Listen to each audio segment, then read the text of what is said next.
You know, when I took office, South Bend was facing a lot of tough choices about what our economic future was going to be, where we were going to come from here.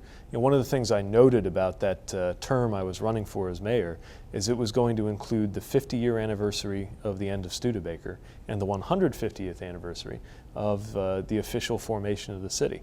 So it seemed like the right kind of time to take stock of where we are as a community and where we're going. And we knew there were a lot of challenges right in front of us. We were still feeling the effects of the Great Recession, so we knew that we had to concentrate on job creation. But we also knew that the old industrial structure simply was not going to return. We're not going to have a couple of companies making cars, producing with an employment workforce of 10, 20, 30,000 people at a time. It just doesn't work that way anymore. The message I had to the community is that's okay. It doesn't have to go back to the way it was. There are other ways to have a successful economy in South Bend. We also had a lot of issues in our neighborhoods. You go through our neighborhoods and you see the impact of a city losing a quarter of its population in those years after 1963. And the result was we simply had too many houses. And a lot of them were vacant, abandoned, and really damaging the fabric of the community around them. So we knew that there was going to have to be a more targeted, more aggressive move to do something about that than our community had ever seen. We spent more than a year researching the issue of vacant and abandoned houses. We got some of the top experts in the area, folks from the universities engaged, to say, all right, what would it take to really make a difference? And we got all the data and all the info, and then I realized what it was going to take was bold commitment at the level of political leadership in order to get it done. Not because it all happens inside the administration. Matter of fact, it does not. But because we had to lead the way. And that's what the idea of 1,000 houses in 1,000 days was all about. It was about making sure that we set such an ambitious target that it would turn some heads and that it would be hard in order to reach it. We set that target because it would be hard. But we knew that if we did that, it would motivate the community to do what it takes. And the best thing about the process so far is we found not only demolitions, but a lot of repairs taking place. As a matter of fact, fewer demolitions than we were expecting. And that's what you want to see when you're trying to bring back these neighborhoods. You want to see a good future for every structure we can possibly save. It's also really brought people into the process. People care. People really care about what's happening in their neighborhood. They care about what's happening to the city. And when you're in office in a place like South Bend, you feel it right away. And you come to feel the energy and the commitment that people bring to the life of this city. It's certainly unusual, extremely unusual, to have a sitting mayor deployed into active military service. But we had a team here that I could trust to get the job done, and a community that really rallied.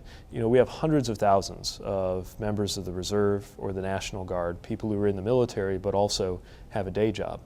Every one of those people, when they deploy, they leave behind something that's important to them: a family, a job, a community. And so in that respect, I was no different. A little more visible maybe, but not different. And the other thing that I think happened that was really touching and really sustained me during challenging times out there was the awareness that I had a huge family right here.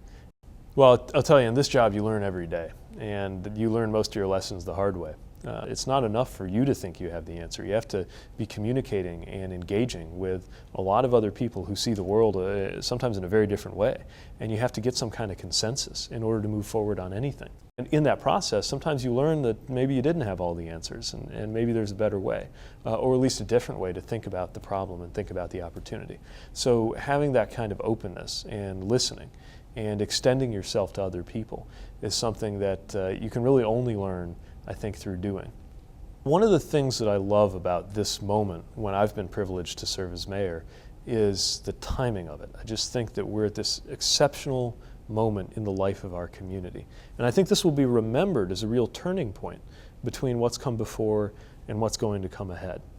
You know, it has been a real challenge for my predecessors and the community leadership over the last decades to go through that hard work of transforming and adjusting ever since our biggest employer left in 1963.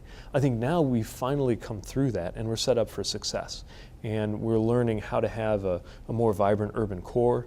We're learning to turn and face our river and really use it in good ways. We're learning what it takes to get our neighborhoods not only back on their feet, but really have them be great, distinctive places. And I'm convinced that we're going to remember these years that we're living through right now as some of the most pivotal and transformative and important in the life of our city. So that when they wheel me in for the 200th anniversary of the city of South Bend, I can't wait to see what's been done. Thanks to the groundwork of those who've gone before, thanks to everything that's going on right now. And then, though it's funny to think about now, all the work that I know my successors will be able to do because of the foundation that work rests on here in our great community.